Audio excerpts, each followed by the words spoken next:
Hello, everyone. Welcome back to another episode of I'm Free Now What? And my name is Michelle Fortier. I'm a licensed clinical social worker in the state of Florida. And today I have a guest on my show. She's going to be talking about how to kind of help youth, especially at-risk youth, during this very difficult time when there's a lot of things going on in the world.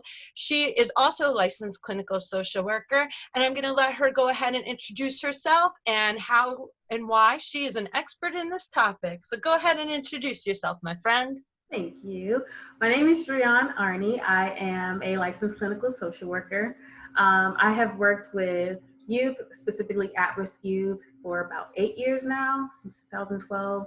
And I've worked with them in the residential setting, short-term respite. I've worked mostly in outpatient.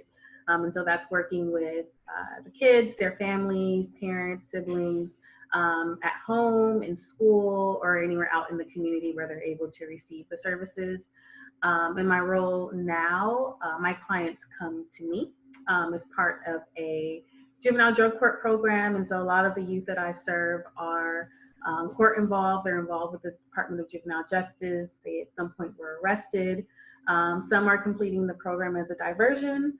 Others are completing as a requirement of their probation status.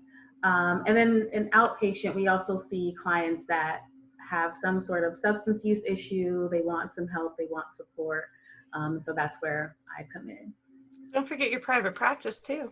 Oh yeah, so I am newly in private practice. My target population remains at-risk youth, but I am also opening up to working with more adults. I've had a little experience with adults, and I'm learning more and more every day that we all have that inner child that, really benefits from having some kind of clinical intervention to help with processing the things that many of us experience in our childhood that impact our ability to successfully transition into adulthood. So far it's been very fun, nerve-wracking at times, but I'm really enjoying the journey. That's great. And so what kind of advice or tips or interventions do you have for our youth as they're struggling to deal with everything that's going on? Yeah, this is something that I've given a lot of thought to, just because I'm not a parent, but my clients are my kids. Some of my friends even make fun of me because I'll refer to my kids, and I'm always talking about the ones that I work with. And I've definitely had to put in some intentional work in separating, how I would support them as their therapist versus, wanting to take care of them and hug them and just hold them in my arms. That's not always possible. It's not always the most effective. But I actually read something today that really hit home and kind of summarized the message that I would want to send to all of the kids that I work with. And the note said to remember the 7 C's. I have a note here. And the first says, I didn't cause it. So these are just small reminders that I am implementing into my sessions with my clients and my check-ins with them, to just be mindful that the issues that we are facing right now are not issues that they've caused. They can't cure it. It's not something that, we have a cure for. We're all still trying to figure out the best way in better uniting us as a country, as a people. Much of it they can't control. And so validating, that feeling of not being in control, not really knowing what to do, how to do it, where to go. But also recognizing that they are able to take better care of themselves. So yes, acknowledge what's out of your control, but also focus your attention on what you can control. So ways that they can do that are by communicating how they feel. So just talking to somebody about it. If it's a therapist that you have, a teacher that you've kept in touch with even after the school year has ended, a mentor, a coach, anyone that you have that you feel safe sharing those feelings with, talk about it. It may not change anything in your environment, but it definitely can help relieve those feelings of anger and frustration and confusion and fear, because you're not holding them in. No, and you're processing. Processing is so important. Absolutely. Even as a clinician, like in our meeting at work, and a group of clinicians just talking through it. We didn't have a whole lot of answers, but definitely felt better after leaving that conversation because I felt heard, I felt understood. And as I said, it just felt like there was a weight lifted. And a lot of times that's all we really need to get through to the next day. Mm-hmm. And this is something that I'm really big on, and that's celebrating yourself. So celebrating the smallest wins. A lot of my kids are struggling now with their sleeping schedule. So if you are waking up at 11 a.m. instead of at 3 p.m., that's a win. Celebrate that, congratulate yourself for it. Anything that you do throughout your day that makes you feel proud of yourself, highlight it. I find that a lot of the kids that I work with, whether they've been court involved or not, they lack a sense of value in themselves. Like they struggle to identify what they're good at, what their strengths are. And I find that very impactful on their ability to cope with difficult situations. Because kids who are very self-confident, they recognize the value that they have to offer the people around them. They seem a lot more confident in their ability to deal with the issues that come up. Oh, yeah. So that's something I definitely take advantage of, being in a place where I could do that. Sometimes the kids look at me crazy, like, look at this lady, just, it's not that serious, but I think it's all very serious if it means you feeling really good about yourself for a moment. Yeah. There's a whole Viktor Frankl where he said, as long as man has a reason why, he can live with any how. So if we're able to figure out the reason why we exist, then absolutely we have that confidence, we have that understanding that we have a role on this earth. And when we have that, we can overcome a whole bunch of stuff that if we don't have that feeling, we can't overcome. Yeah, I absolutely agree. Mm-hmm. I do. And then the last is making healthy choices. So just being mindful of what your situation is. I know I've had some conversation about whether or not the kids should go out and protest, whether they should be involved in those crowds and exposing themselves to the dangers that are out there when we go out and protest. And I just would encourage them to be mindful. Like if you're on probation, that someone's going to be checking in on you, that you can potentially end up in a situation that could cause you to violate your probation. You might want to think twice about that. But if you feel that you can go out there, you're going to be with people that you trust, with the support system that you have. There are some safety measures that you can take. Then do what makes you feel like valued, what makes you feel important, that makes you feel like you're contributing to the cause in a way that makes you feel good about yourself. Yeah.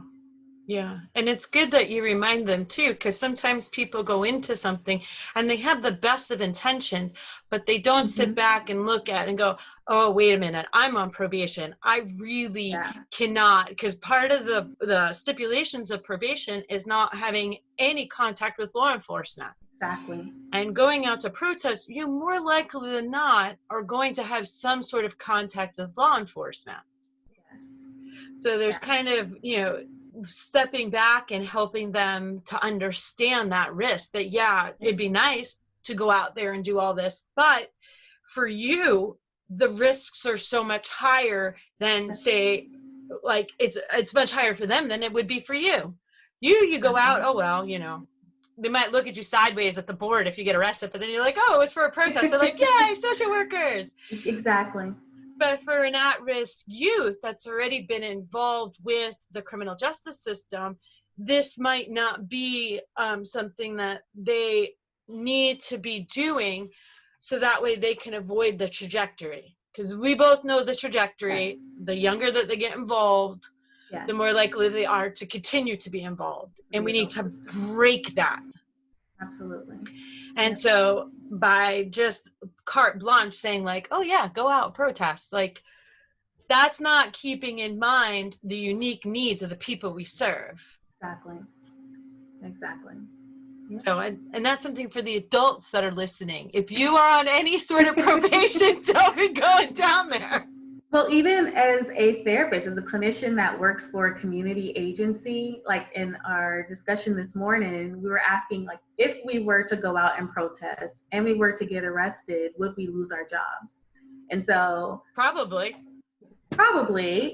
Yeah. The answer I got was, well, we don't have a policy That means we're going to make it around up on that. you. But let me get to exactly. But even working for a community agency, you know, and making sure that I'm making healthy choices for myself, I wanted clarification. Because while, you know, I'm a Black woman, I love being a Black woman, I will fight for any cause that is related to me and my Blackness and my loved ones. I also need my job. Yeah. And so being able to find that middle point, there are other ways that, you know, I can contribute. There are other ways that I could support the cause that don't necessarily involve me going out and risking getting arrested. Yeah. That's another thing that I wanted to add is just be educated, get yourself educated, learn not just about why the protests are happening, but looking into different causes that you can support, any petitions that you can sign. I mean, that's something you can do that's free. Calling, you know, your Congress people, the people that are in office that help make the changes that are needed, you know, to support the equality that we're looking for. Yeah, I think there's a lot to be educated on. Yeah. That we don't necessarily get in school. No. You're And not going this to get in school. and this right here, what you're describing, is stuff that youth can do. And they can Yes. do it completely from, you know, whether they have a parent involved in it or not involved in it. This is something that we can give to the youth to take care of, where it's not an extra burden on the parent for the child to get this type of involvement. Exactly.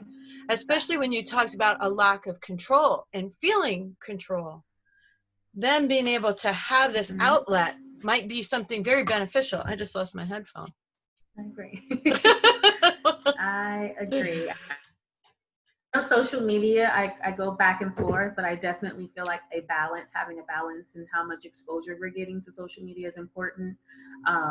There's a lot of junk and a lot of things that aren't important to the research that you may be wanting to do. There's a lot of people giving their opinions, but there's also a lot to be learned. A lot of the news stations have their Twitter and Instagram accounts that you can follow for updates.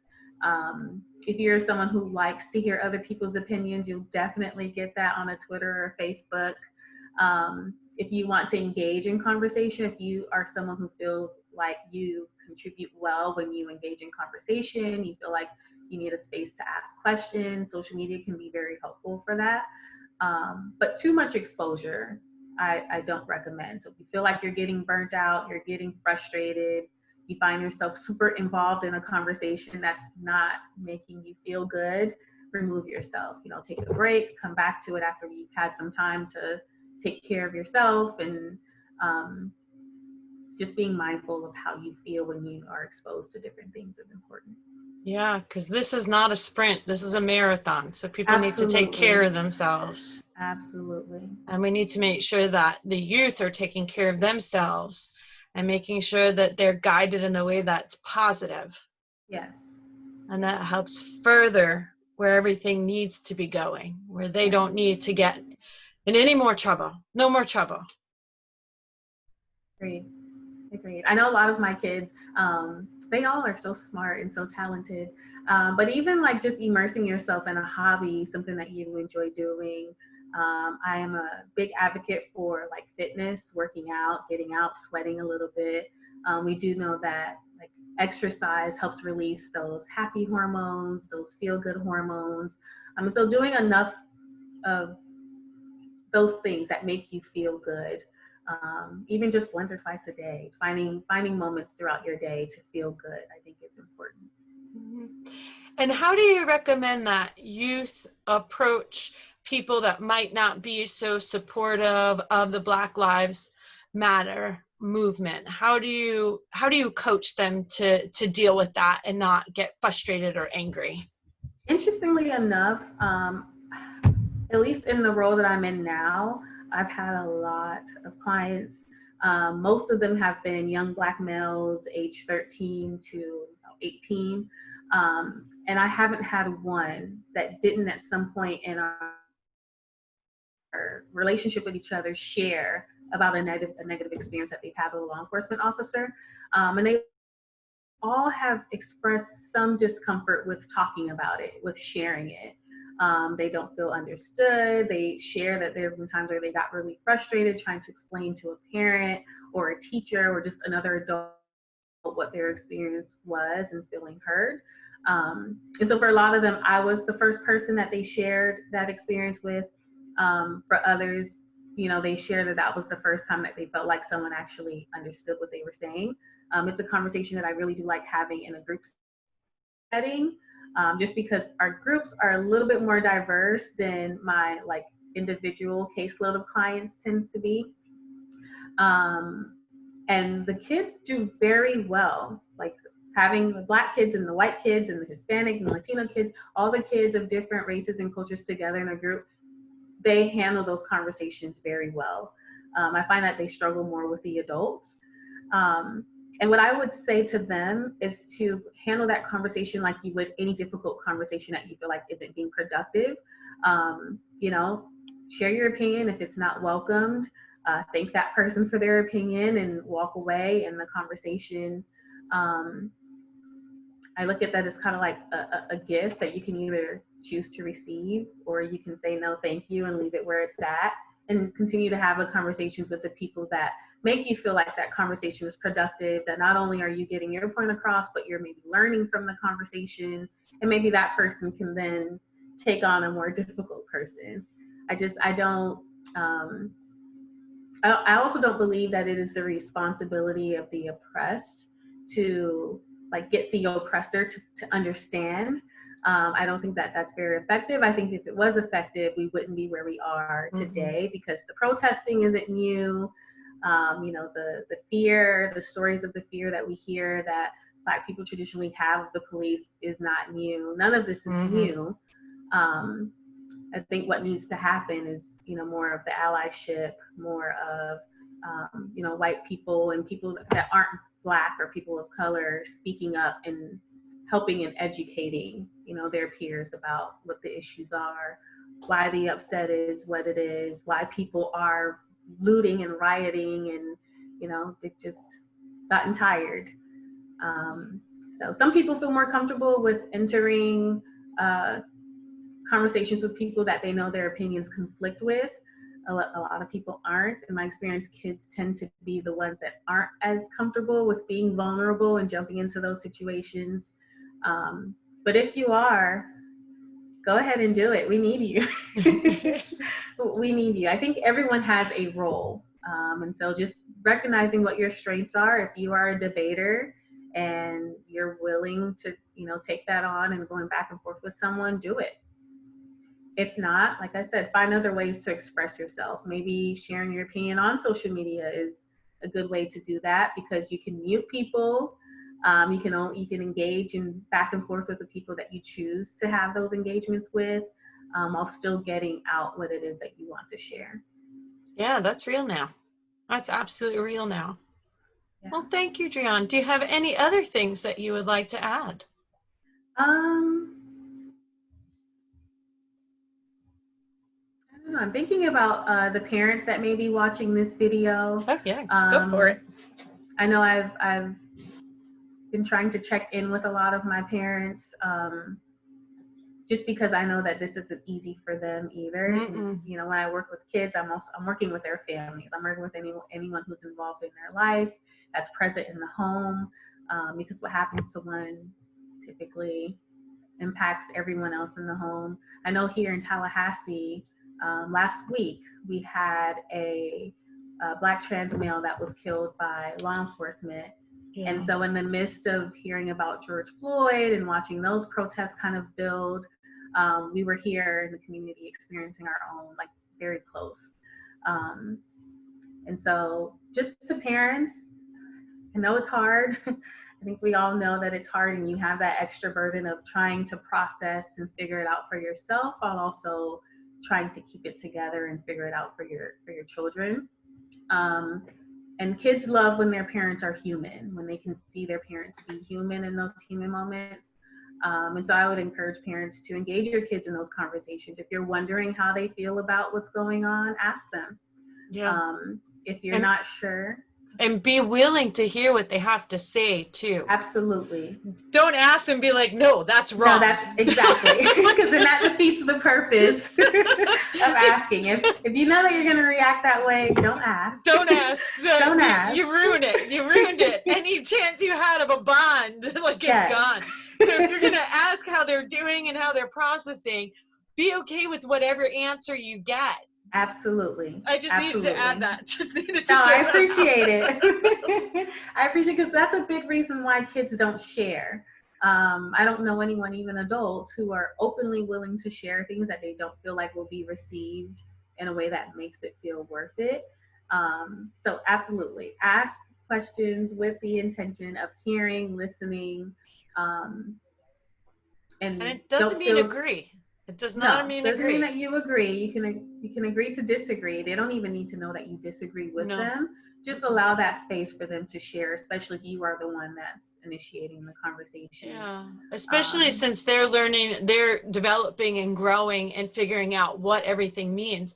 So just because they say one thing at this point, as they develop, as they see different things, their whole, it's going to change. Yeah.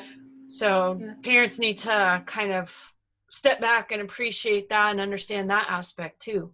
I agree. Mm-hmm. I agree. And also not feel the need to give answers or solve the problem. Try not to pacify their fears, their worries, their concerns, embrace them, share the ones that you were more than likely experiencing yourself. And then maybe that's something that you guys can do together, as far as going back to getting educated, finding ways that, you guys can work together in contributing to the cause. I like that. Yeah, I think that's what I would give to our parents, because parenting is hard enough already. And then you have these life events coming unexpectedly. 2020 has been rough. It's been one hell of a year. We're only halfway through. There was somebody that's like, congratulations, you have made it to Jumanji level 6. What's going to happen next? You get another $1,200 bonus for surviving the United States. Yeah, pass go and good luck on your next go round. Yeah, no, it's been crazy, and you were saying earlier how this isn't going to be resolved in the next week, month, probably not even the next year. No, more than likely not the next year. This is, I think, a lifetime of stuff that we're going to continue working through and trying to figure out. But there are things that we can do, to keep from feeling hopeless. I think when hope is lost is when, the cause is lost.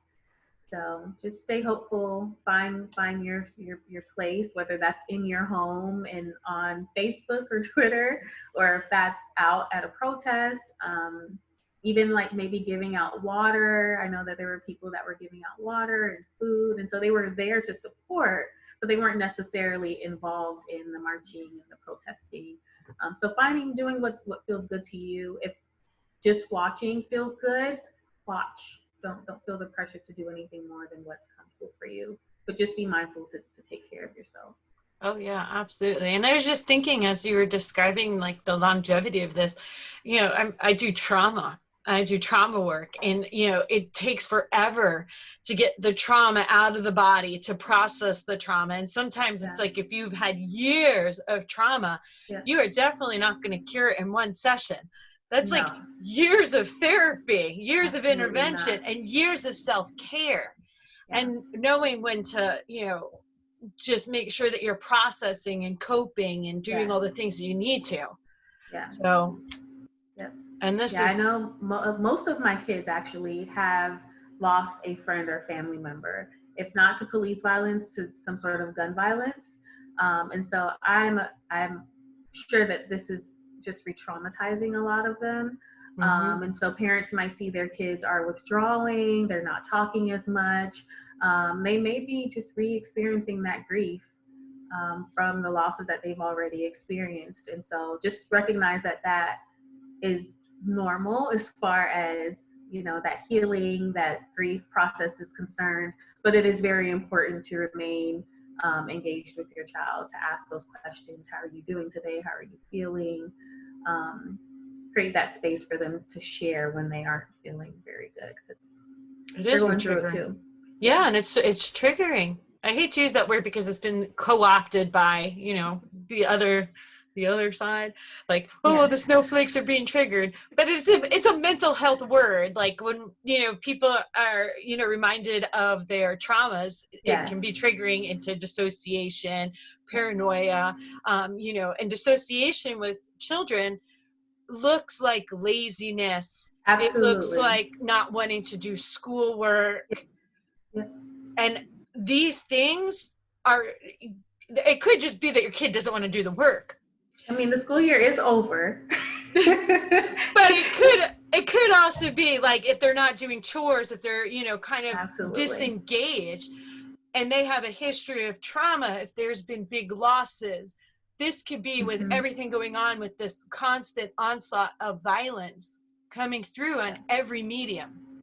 Pretty much every medium, we're being exposed to, history of violence, current violence. I mean, we watch somebody be murdered on TV. Yeah. And there's Yeah. no like. And that's not the first time. It's not No. the first video. There have been several videos. I refuse to watch anymore. But I know for some people, they need to see it. Yeah. And yeah, so just that, what we call vicarious trauma, where we're getting traumatized by other people's experiences, other people's traumatic experiences, being mindful of those things and recognize that your children are experiencing different kinds of trauma and may respond differently. But it's always important to check in. They may tell no 101 times, but on that 102nd time, they may have finally reached that point where they feel safe enough and okay enough to, or understand what they're feeling. A lot of my kids don't even know, how to put words to how they're feeling. And sometimes they shut down and say, I don't know, or nothing, I'm fine. When in reality, they're not, and they just don't know how to express that. So just practicing some patience, not giving up if your child isn't willing to talk at the moment or time that you are wanting to engage them, but feeling hopeful enough to continue. What ideas do you have in order for parents to help with conversations? Because I know like that was one of the things as a therapist I had to learn is you don't just sit down and talk to a 12-year-old. It doesn't usually work. No. No. Even my 16-year-old goddaughter, I can't just sit down and talk. No, like I've learned Uno cards, coloring. Like, what ideas do you have for parents to be able to kind of just be able to sit there with them? Yes. No, I think those are great ideas, depending on the age of your child. Coloring, I mean, I work with 16 and 17-year-olds and they love to color still. So maybe getting some adult coloring books makes them feel less juvenile. But definitely coloring, puzzles, playing card games, going out. I had one of my kids just recently tell me how he's been spending more time in the garden. His family has like this huge garden in the yard and how he felt so peaceful and so like connected to the earth and how that made him feel. But it's a family thing that they do. And so finding things that your child enjoys that will hold their attention, but also allows that opportunity for conversation. Yeah, and I like what you said is to just keep asking, just keep being there. And one of the things too is to look out for sleep disturbances. That's if they're having difficulty with sleeping, with appetite, things like that, then those are big indicators that there's some stuff going on that really might need to be addressed. Yeah. Or if you find that like your child loves to go outside and you offer, hey, let's go outside, let's go on a walk, and they're like they're not as excited, or they're not finding the same interest in the things that they usually love and that gets them excited, that could be a sign of some depression or maybe some are experiencing. So just definitely take note of significant changes that you're noticing in your child and their personality, their behavior, but definitely don't stop asking. And when do you think it's a good idea for parents to kind of say this is something that needs professional? Like what kind of advice do you give? If you are a family that already has like a hard time communicating with each other, or you're very concerned about your child constantly saying nothing, I'm okay, when it's clear they're not okay, I would encourage exploring, some support outside of the home or outside of the family. One thing that I've learned and I continue to get reminded of is that kids are sponges and they don't just take in what they hear us say, they take in a whole lot of what they see us do, how we interact with other people. And so sometimes, the conversations that we as adults have with other adults can leave impressions on kids about how they think we feel about different situations or different kinds of people. And that can cause them to not feel comfortable or safe having those conversations with us. So just being mindful of what you're talking about, who you're talking to when you're around your children. And if there just seems to be a disconnect, if your child is engaging in, risk-taking behaviors, if they are self-harming, if you notice that, the lack of sleep is turning into extreme irritability where they're getting angry and maybe getting physically aggressive, I would definitely encourage seeking, professional clinical help. And is it a bad thing to get professional help? Absolutely not. No. And absolutely not. if your child sees a therapist or your teenager sees a therapist, we don't prescribe meds, because I hear that a lot of times too, is you're going to put them on meds. I don't want them on meds. We are not med people. No. That's a psychiatrist. No. That's somebody different. And it's also a really good idea that if you choose to go get help for your child, that you ask the therapist what their philosophy is on meds, that you see what their philosophy is on diagnosing and treatment and all this other stuff. Absolutely. And question us, grill us. These are your children. Yes. And this is a service. We're here, we are in the helping profession, and we're here to help and support and let our hearts bleed all over the place. But it's still a service that you are paying for, and you deserve to, feel safe and comfortable enough to ask the questions that you need to ask to feel comfortable and safe with the service that you're receiving. Absolutely. So yeah, I always tell my clients and my parents, ask me whatever you want. There's no way that you will offend me, because this is never about me. It's never going to be about me. I know any question that you ask is going to be because you want to be sure. And I always want you to be sure about the steps you're taking in this process. So. Yeah. And one other thing that I kind of want to hit on, because I've seen this before, where if your child asks for help, it's not because you're doing anything wrong as a parent either. No. So sometimes I see that where a parent somehow feels like they're failing as a parent because their child requires help. Like, you would not be feeling like you're failing as a parent if your kid fell and broke their arm and you brought him to the doctor. That's taking care of your child. It's the same that's why thing. I mentioned earlier about, parents should not feel the need to have all the answers. They should not feel the need to be able to fix it for their kids, because they can't. You're a parent, you're not superhuman. None of us know everything. And a lot of times I find that, the kids that I work with that enjoy the therapy, they enjoy the counseling, it's because they are learning and practicing things that they can take into their relationships with their parents. And they're doing the work at home and improving and building those relationships at home. Yeah. And so it's just, we're people. Sometimes it's helpful.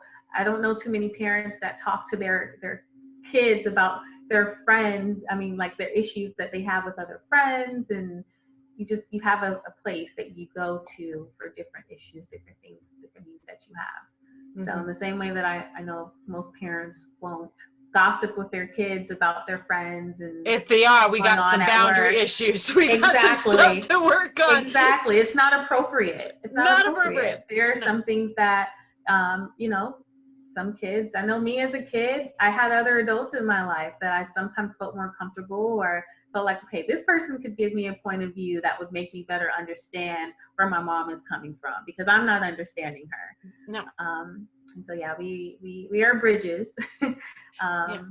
we bridge the two. We bridge that communication, but it doesn't reflect, how great of a parent you are. It just means that your child is wanting some help from somewhere else. And a lot of times, when the kids come to me and they're wanting assistance, they're wanting help, and the parents are also engaged in the process. That's like a beautiful combination for me as a clinician, because the work is so much harder when the child doesn't want to be there, and neither does the parent. Yeah. So if I have one that's at least interested, and usually it's the child that, is the driving force of the service, they're the client, but parents that are, worried enough about what they can do to help their children tend to be the most engaged. The ones that participate either in sessions or they get one-on-one time with me to learn skills of their own, their kids tend to be more effective, not more effective, but more successful. Oh yeah, I can see that. Yeah, because you have the whole system to work with. Exactly. So yeah, I think that's wonderful to make sure that parents meet the needs if they're observing it, to go get them professional help if it's indicated. Yeah, and don't feel bad about getting some support yourself. No. Because it's just, like I said, it's a heavy load already being a parent. Yeah. Let alone a parent during these times. There's still a pandemic going on. Yeah. Oh. And so that hasn't gone away just because, the focus of the issue has shifted. There's a lot going on. A lot of my parents have lost their jobs.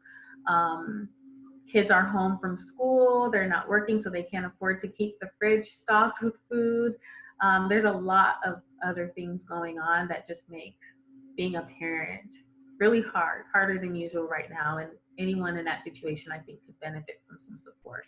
Yeah, and even with what you're talking about with food issues and things like that, by reaching out to professionals, sometimes we're able to link people to those resources that Absolutely. they didn't even know existed. Yep. That's social work. What? Yeah. Sorry. Absolutely. They always say our base as social workers is always that case manager. We're always case managers. Yeah. Every single time we hear, I don't know about you, but every time I hear a problem, I'm like, there's a resource. You already know that I'm pulling things off the shelf. Yep. I'm like, I got a book. I got a website. I got an article. I have a binder full of stuff, full of resources. Yeah. Absolutely. I can Google this. I know a food pantry. Hold on. And there are people that participate in therapy short term.